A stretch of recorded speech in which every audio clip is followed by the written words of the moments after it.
আসসালামু আলাইকুম রহমতুল্লাহি ওবরকাতুহু। সম্মানিত দর্শক, ভারতে জুলাই বিপ্লব সম্ভবত দানা বেঁধে গেছে। সেখানে যারা তরুণ প্রজন্ম বাংলাদেশের মতো করেই সেখানে তারা একটি আন্দোলনকে সার্বজনীন করে ফেলেছে। বাংলাদেশের মতো এবং নেপালের মতো জেনজিদের যে আন্দোলন, সেই আন্দোলনে দেশের সকল গুরুত্বপূর্ণ রাজনৈতিক দল, বিজেপি এবং তাদের যারা সহযোগী তারা ছাড়া প্রায় সবাই রাজপথে নেমে গেছেন। দিল্লি এখন রীতিমতো অগ্নিগর্ভ। আমার জানা মতে গত সেই যতদিন থেকে রাজনীতি দেখছি, দিল্লির মাটিতে এত বড় বিদ্রোহ, এত বড় বিপ্লব এটা কখনো দেখা যায়নি। সেখানে কংগ্রেস থেকে তৃণমূল কংগ্রেস, আম আদমি পার্টি থেকে শুরু করে আরও অনেকে, তারা সবাই এই জেএনজির সঙ্গে যুক্ত হয়েছে নরেন্দ্র মোদী সরকারের পতনের জন্যে এবং একই সঙ্গে তাদের দাবি আদায়ের জন্য। এই আন্দোলনকে চাঙ্গা করার জন্য পশ্চিমবঙ্গের সাবেক মুখ্যমন্ত্রী মমতা ব্যানার্জি তিনি সেই দিল্লিতে রওনা করেছেন বা দিল্লিতে গেছেন। অন্যদিকে ভারতের অন্যতম মেগা স্টার থালাপতি বিজয়, যিনি তামিলনাড়ু থেকে সম্প্রতি প্রধান মুখ্যমন্ত্রী নিযুক্ত হয়েছেন এবং তামিলনাড়ুতে তার যে উত্থান এটা বিস্ময়কর। সবাই সেখানে তাকে অনেকটা দেবতার মতো মনে করে। এমনি তামিলনাড়ুর যে রাজনীতি, সেখানে সবসময় চলচ্চিত্র জগতের যারা নায়ক এবং নায়িকা তাদেরকে সবাই দেবতার আসনে বসান।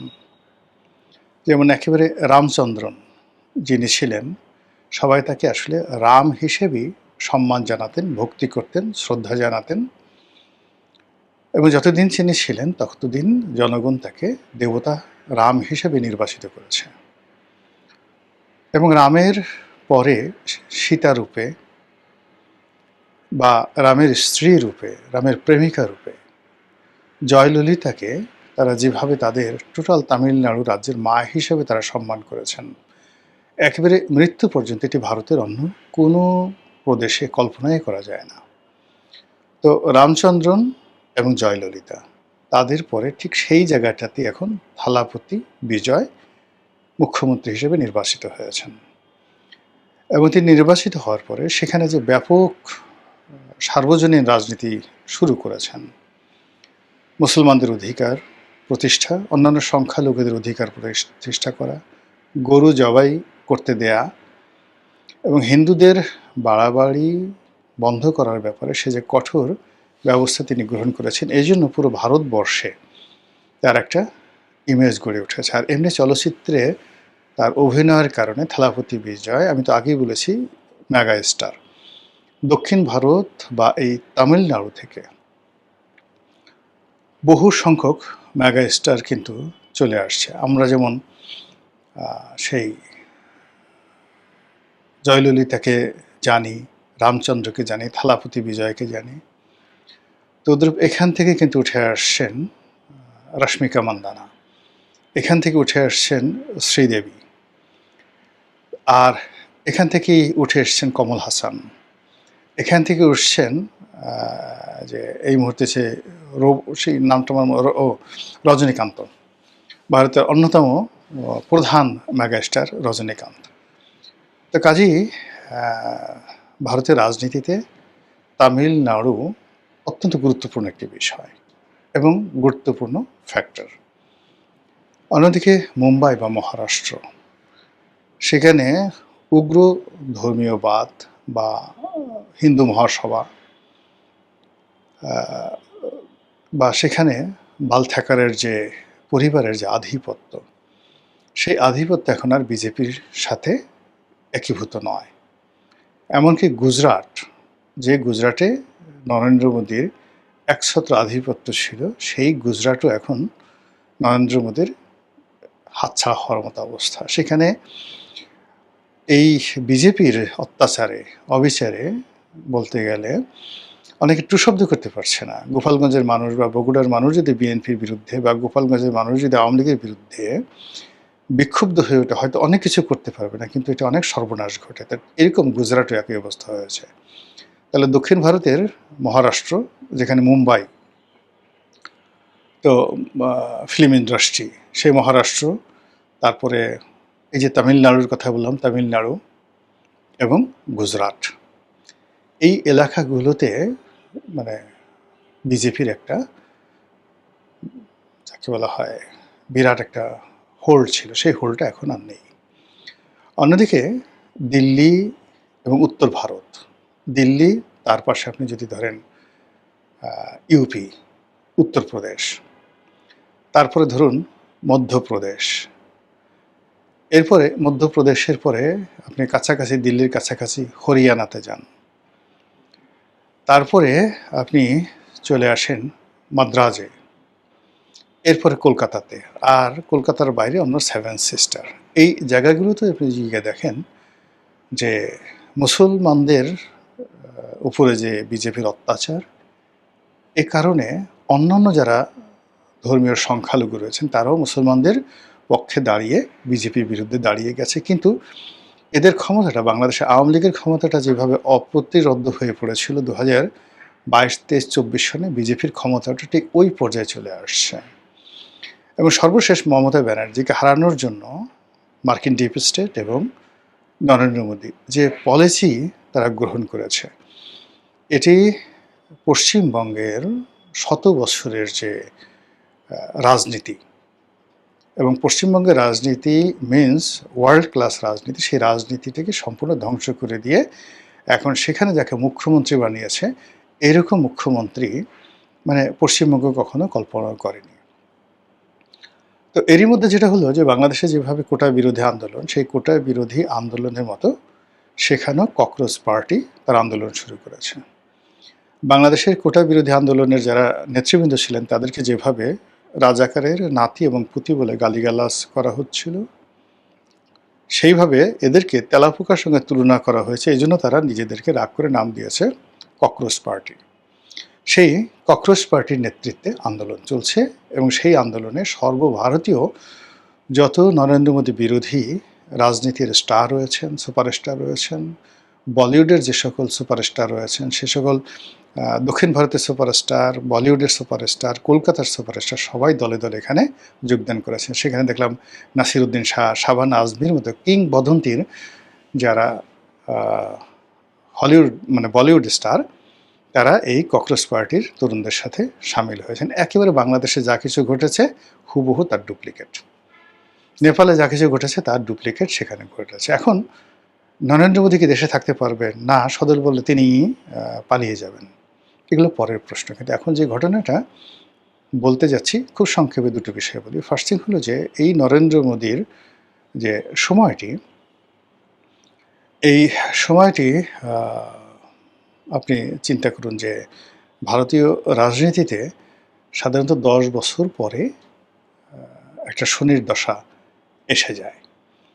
তো নরেন্দ্র মোদী যখন ক্ষমতায় এসে গেছেন, যে সময়টাতে আসছেন, সেখান থেকে তার 10 বছর হয়ে গেছে, এটা থার্ড টার্ম।